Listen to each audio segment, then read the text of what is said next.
ሄለን እንግዲህ ወደ ናቱ ሂዳለች። ናቱ ጋር እንግዲህ የላካት አቶ ሳሙኤል ነው። ሳሙኤል እንግዲህ ክስ ስለከሰሰው ናቱ ክሱን ያንሳልኝና ካርታውን መልስላችኋለሁ ሂደሽ ነገሪው ያለበለዚያ አንቺ ነሽ ዋጋ የምትከፍልበት ያለ እንግዲህ ሄለንን እያስፈራራት ነበር ያለው።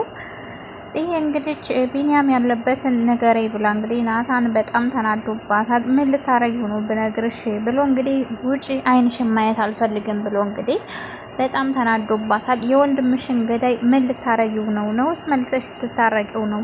እንደዛ የጎዳሽንና ወንድምሽን ሊገለው የተነሳን አሁን መልሰሽ ልትታረቂው ነው ወይ? ብታዪው ቦታውንስ የት ልታገኘው ነው? ብነግርሽ አድራሻውን ብሰጥሽ ምን ልትይው ነው? ወይስ ምን ልታረጊው ነው? ነው እስከሱ ጋር አብረሽ ለመቀጠል ፈልገሽ ነው ብሎ እንግዲህ ናታን የመጠየቅ እንኳን መብት የለሽም ብሎ እንግዲህ በጣም ተናዷል ናቱ ማለት ነው። ጽዬም እንግዲህ በጣም ደንግጣለች። በጣም እያለቀሰች ነው ያለችው ስለ ቢኒ እያሰበኝ። ቢኒ እንግዲህ በህይወት እንዳለ እስከዛሬ ድረስ ሁሉም ደብቀዋት እሷ ብቻ ነበረ ያው በእርግጥ ካለችበት አንጻር እንዳትጎዳ ብለው እንግዲህ እስከዛሬ ድረስ ቢኒ በህይወት መኖሩን አታውቅም። እሷ ሎሊት ብቻ የሆነ ሰዓት በተደጋጋሚ ግን አትሞኝ ቢኒ በህይወት አለ እየሸወዱሽ ነው እንጂ ሁሉም እየሸወዱሽ ነው እንጂ ቢኒ በህይወት አለ ብላ እንግዲህ በተደጋጋሚ ነግራት ነበር። ግን ደግሞ አውቃ ነው ብሎ እንግዲህ ናቶ ስላረጋጋት ያው ብዙ ቦታ አልሰጠችውም፣ ትኩረት አላረገችበትም ነበር። ዛሬን ግን ሰዓቱ ስለደረሰ ወንድሟ በራሱ ጊዜ ሲነግራት እንግዲህ በጣም ደንግጣለች። ቃል እንግዲህ በጣም እንደሚወዳት እንግዲህ ያው ወዳታለሁ ብሎ እንደሚያፈቅራት ለእህቱ ነግሯታል። ጽን ታላፈቅራት አልቀርም ብቻም ሳይሆን በጣም እወዳታለሁ እህቴ እና እባክሽ ለነግራት አስቤያለሁ ብሎ እንግዲህ እቤት እንግዲህ ሰኒ አፍቅሬዋለሁኝ፣ ወንድምሽን እወደዋለሁ፣ ወንድምሽን የራሴ ማድረግ አለብኝ ብላ እንግዲህ አጋጣሚ ምናልባት እዚህ ቤት የገባሁት አጋጣሚ ሳይሆን ምናልባት ይሄን ልጠቀምበት እችላለሁ፣ እሱ የማንም ሊሆን አይችልም፣ የራሴ ብቻ ማድረግ ነው ያለብኝ ብላ እንግዲህ ቁጭ ብላ እየቃዠች ነው ያለችው ሰኒ። ጉዱን አልሰማም እንግዲህ ቃል ሰኒ ምን እንዳለች እንግዲህ ሀኒም ግራ ተጋብታለች። እንግዲህ እንደዚህ እውነቷን እንችልስ ወይስ አውቃ ነው እያለች እንኳን እሷ እኔ ራሱ ግራ ተጋብቻለሁ ማለት ነው። በቃ በፊቶቹን ከዛሽ ከማን ነበረ ያቺ ልጅ ሰላይ ናት እቺ ልጅ እየቀረጸችን ነው ብላ እንግዲህ በጣም በተደጋጋሚ እንግዲህ ስላወቀችባት ከዛች ራሱ ያው በጣም ያው እንትን ብሏታል እና በመልካምነቱ እሱ ጥሩ ሰው ነው ብላ እንግዲህ ያው ወደ ፍቅር ዙራለች ማለት ነው። ሰላም አለይኩም ወራህመቱላሂ ወበረካቱ እና የተከበራችሁ የተወደዳችሁ የኑራ እንዴትማ ቤተሰብ ሰላም እያለሁ ሰላማችሁ ይብዛ በያላችሁበት። ለዚህ ቻናል አዲስ የሆናችሁ ሰብስክራይብ፣ ላይክ፣ ሼር አድርጉ። እንግዲህ ተወዳጁ ሐረግ ድራማ ይዤላችሁ መጥቻለሁ። በባለፈው ክፍል እንዳየነው እንግዲህ ጽዬ ቢኒያም በህይወት አለ ብለዋት እንግዲህ የፉዬና ጨረቃዬና እንግዲህ ናቱ ያው ቤት ሂዶ ግራ ሲገባው ናቱ እንግዲህ ያረገዘችው ልጅ ስላላወቀች ማን ነው ቆይ ብሎ እኮ ምናልባት ልጁ በአባቱ ስም መጠራቱ አይቀርምና እባክሽ የተፈጠረውን ንገሪኝ፣ ምናልባት ፈርተሽ ደብቀሽ ተሆነም ንገሪ ቢላት እንግዲህ ያው እሷ ታውቅ አልቻለችም። እና እንግዲህ ናቱ እንደዚህ ስላለ ብቻ የምትነግረው ወይ ደግሞ እሷ ምንም የማታውቀውን ነገር ስለሌለ ስለ ቢኒ እና እህቴ ባክሽ ምናልባት እኛ ያሰብነው ነገር እንዳይሆንና ቢኒ አግኝተሽው ታውቂያለሽ ወይ ልጁ የቢኒ ነው ወይ ሲላት እንግዲህ ፕራንክ ሊያረጓት ወይም ደግሞ በቃ እየቀለዱባት ነው የመሰላት እና ጭራሽ እውነታቸውን እንደሆነ እንኳን ራሱ አላስታወሰችም ነበረ። እና እንግዲህ ምን እያላችሁ ነው እየቀለዳችሁብኝ ነው ብላ እንግዲህ ተነስታ በጣም እያለቀሰች ነበረ።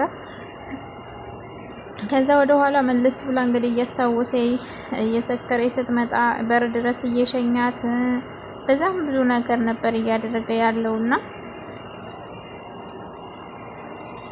እንግዲህ ብዙ ነገር እያደረገ ነበር ያለው ቤኒና ያን ስታስታውስ በቃ እውነትም በህይወት እንዳለ አወቀች። እንግዲህ ላጣራ ብላ ወደ ናቱ ጋር እንዲሄድ ናቱን እንግዲህ ቢኒ አንድ ነገር ነው የምጠይቅህ፣ ቢኒ ያለው የት ነው ብላ እንግዲህ ጠይቀው ነበር። ያለቀው በክፍል 208 ላይ እንዳያችሁ በባለፈው ፓርት።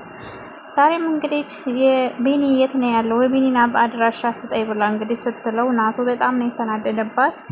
እንዴት እንደዚህ የመጠየቅ ራሱ ሞራልም መብትም የለሽም? እንዴት ነው የወንድምሽን ገዳይ አንቺ ዛሬ የት ነው ብለሽ ልጠይቅ የምትችይው ብሎ እንግዲህ እንዴት ነው እሺ የተረፈው ብላ ጠይቀው ነበር። ያው እሱ ከፖሊሶቹ አመልጦ ነው ብሎ ነግሯት ነበር። እንግዲህ ያው እሷም እሺ የት ነው ያለው የት ነው የሚኖረው ብላ እንግዲህ እያለቀሰች ነበር። ከፊቴ ጥፊ ብሎ እንግዲህ ያው አባሯታል፣ ተናዶባታል። በጣም ነው የተናደደው። ጨረቃ የመታ እንግዲህ የኔ ናታ ምን ሆነህ ነው የተናደደው? ቆይ ምን ብላህ ነው እያለች እንግዲህ ስትጠይቀውም አረ ምን ይሰራልሽ ጨረቃ በጣም የሚገርመው ብሎ እንግዲህ ቢኒ ያለበትን አሳየኝ አለችኝ። በጣም ነው ያናደደችኝ። አይገርምሽም ጨረቃ የቢኒ ጨረቃ ብሎ እንግዲህ ወይ ምን ሊሰራሉ ምን ልታረገው ነው ብላ እንግዲህ እንትን ብላለች። ፍየም ተገርማ ነበረ። ቃል እንግዲህ ያው ጽየን እንደሚያፈቅራትና ያው ልጁንም እንዳባቱ እንደሚያሳድገው እንግዲህ ያው ለሃኒ ነግሯት ነበር። ሃኒ እንግዲህ ግራ ተጋብታ እንዴት ነው አንዲት እርጉዝ ሴት አባቱ እንኳን ያልታወቀ ያረገዘችውን ሴት እንዴት ነው የምታፈቅረው? ይሄ በእውነት በጭራሽ ውሸት መሆን አለበት ብላ እንግዲህ ስትለው አይ እኔ አስቤበታለሁ እህቴ፣ ችግር የለውም ለልጁ ምናልባሽም እኮ ጥሩ አባት ሁኔ ላሳድገው እችላለሁ ብሎ ጭራሽ ተናገረ ማለት ነው።